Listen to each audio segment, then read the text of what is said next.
నా పేరు భారతి. మన ముందున్నారు ప్రవీణ్ శర్మ గారు. ఏ హోమం చేస్తే ఎలాంటి ఫలితాలు ఉంటాయో ప్రవీణ్ శర్మ గారిని అడిగి తెలుసుకుందాం. నమస్కారం గురుగారు. ఆయుష్మాన్ భవ, సౌభాగ్యవతి భవ. గురువుగారు, ఇప్పటి వరకు మనం చాలా హోమాల గురించి తెలుసుకున్నాం.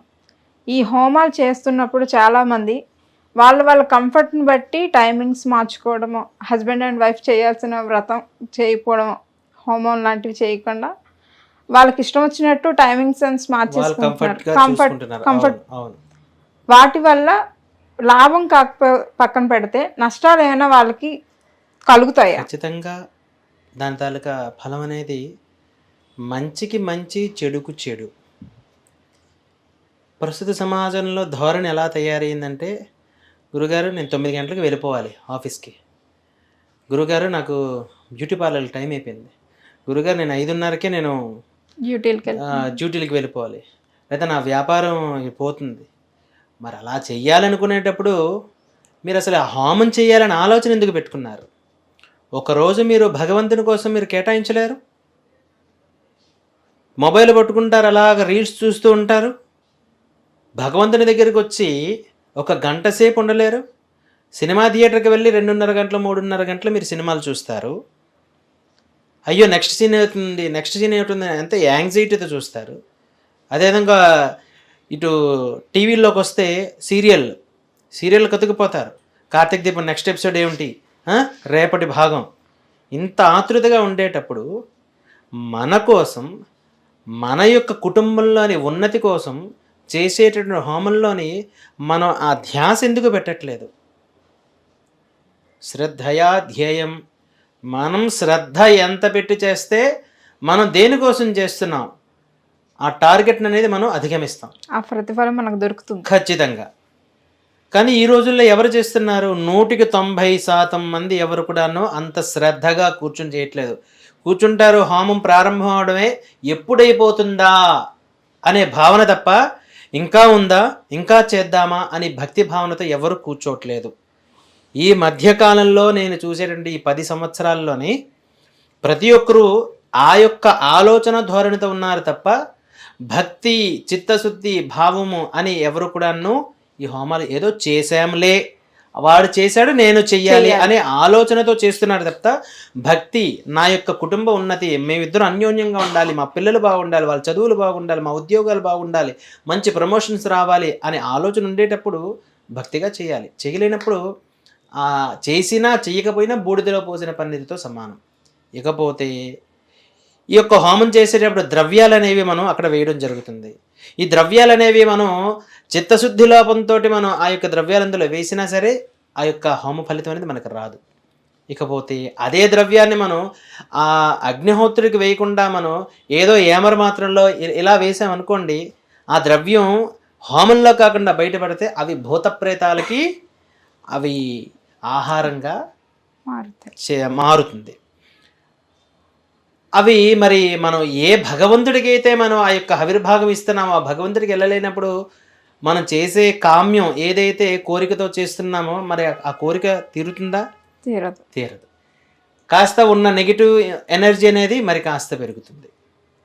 ప్రస్తుత సమాజంలో జరుగుతున్న ధోరణిది. ఎవరైతే భక్తి శ్రద్ధలతో అయ్యో మా గురుగారు వచ్చారే 5 కేజీలు నెయ్యి, అమ్మో 10 కేజీలు బియ్యం మూట ఎందుకండి, చేరెందుకండి, ఈ రకంగా ప్రస్తుత సమాజంలోని తయారయ్యారు.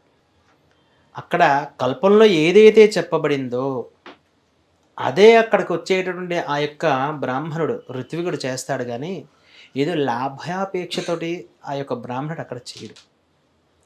ఈ రోజుల్లో 100కి 60% అలా ఆలోచించి అంటే ఈ సభావేదికకి ఎందుకు చెప్తున్నానంటే ప్రస్తుత సమాజంలోని ఇప్పుడు ఒక స్వయంపాకం ఇవ్వాలి, స్వయంపాకం ఏదో తూతూ మంత్రంగా ఇచ్చేస్తున్నారు. స్వయంపాకం అంటే అర్థం ఏమిటి? అస్మదర్థం, నా యొక్క గృహమునందు సకల శ్రేయస్సు కలగాలి, శుభము చేకూరాలి. నా ఇంటికి బ్రాహ్మణుడు వచ్చాడంటే, బ్రాహ్మణుడు అంటే ఎవరు? మహావిష్ణు స్వరూపాయ బ్రాహ్మణాయ ఉపాభ్యాం పాథ్యం. మహావిష్ణు స్వరూపంగా యొక్క బ్రాహ్మణుణ్ణి కీర్తించబడింది. కలియుగంలోని నమో బ్రహ్మణ్య దేవాయ గోబ్రాహ్మణ హితాయ చ జగస్థితాయ కృష్ణాయ గోవిందాయ నమో నమః. కలియుగంలోని గోవుని బ్రాహ్మణుని ఎవరైతే భక్తి శ్రద్ధలతో పూజిస్తారో అది సాక్షాత్తు ఆ గోవిందుడు, ఆ పరమాత్ముడైనటువంటి నారాయణుడికే వర్తిస్తుంది అని చెప్పబడింది. అటువంటి బ్రాహ్మణుడి ఇంటికి వస్తే ఏదో తూతు మంత్రంగా ఏదో ఇచ్చాం, ఒక ముతక బియ్యం అంటే ఈ రేషన్ బియ్యం ఇచ్చేసాం, ఇంత పొట్లాలు కడతారు పప్పులు. ఆ యొక్క బ్రాహ్మణుడు వచ్చాడంటే ఆ పూటికి గ్రాసం, దాన్ని గ్రాసం అంటారు. అంటే బ్రాహ్మణుడు ఇంటికి వచ్చి తినడు గనక మహావిష్ణు స్వరూపాయ బ్రాహ్మణాయ భోజన ప్రత్యామ్నాయార్థం స్వయం పాకదానం తుభ్యమహం సంప్రదతే నమమ అని చెప్పబడుతుంది. కానీ ఈ రోజులు అలా ఎవరిస్తున్నారు? ఆ భావంతో ఉన్నవారు 100% మందే ఆ భావనతో ఇచ్చి, అంటే గురువుగారు వచ్చారే అని చెప్పి పాదపూజ చేసుకొని అక్కడ గురువుగారిని అర్చన చేసుకొని ఆ యొక్క పరమాత్మ స్వరూపంగా గురుగారు ఇదిగో నాకు తోచింది ఇది అని చెప్పి అందులో సమృద్ధిగా ఆ యొక్క ద్రవ్యాలనిచ్చి సంతోషపెట్టి సభాతాంబూలనిచ్చి పంపిస్తూ ఉంటారు. ఇలా 30% మందే ఉన్నారు. మనం ఇచ్చినది దాని తాలూకా ఫలం మనకి రావాలి. అదే ఆ ద్రవ్యాన్ని తీసుకొచ్చి వండడం ద్వారా ఆ యొక్క బ్రాహ్మణ కుటుంబం ఆ రోజు పోషణ గడుపుతుంది. తినడం ద్వారా ఆనందంగా తింటారు. ఆ ఆనందంగా తినడం ద్వారా అది ఆశీర్వచనాల కింద వారికి వెళ్తాయి. అదే రేషన్ బియ్యం ఏదో ఇచ్చారనగా తీసుకుని మూలన పడేస్తారు. మనం ఏ దానం ఇచ్చినా, ఇటు స్వయం పాకం అనే కాదు, ఏ దానం ఇచ్చినా అది బ్రాహ్మణుడికి ఉపయోగపడేలా ఉండాలి. అలాగే మనం హోమం చేసుకునేటప్పుడు చెప్పాను, 5 కేజీలు రాశారంటే అక్కడ 5 కేజీలు పడితేనే రాస్తాడు, లేకపోతే కేజీయే రాస్తారు. ఒక చండీ హోమం చేయాలంటే రమారమీగా 3 కేజీల నుంచి 5 కేజీలు పడుతుంది హోమంకి. అలా ఆ మంచి నెయ్యిని తీసుకొని రావాలి. అక్కడ కూడాను లోభత్వం చూపించకూడదు. కట్టెలు ఏదో రోడ్డు సైడ్ పడున్నాయని తీసుకురావడం కాదు, మంచి కట్టెలు. మీరు వెళ్ళారా, అరణ్యానికి వెళ్ళారా, లేకపోతే అడవికి వెళ్ళారా, కొట్టి తీసుకొని రండి, అది శ్రేష్టం. అంత వెళ్ళడానికి మనకు సమయం లేదా? కర్రల డిపోలు ఉన్నాయి, మంచి కర్రలు ఉంటాయి, చెదలు పట్టలేని కర్రలు ఉంటాయి, అవి తీసుకొచ్చి చేయండి.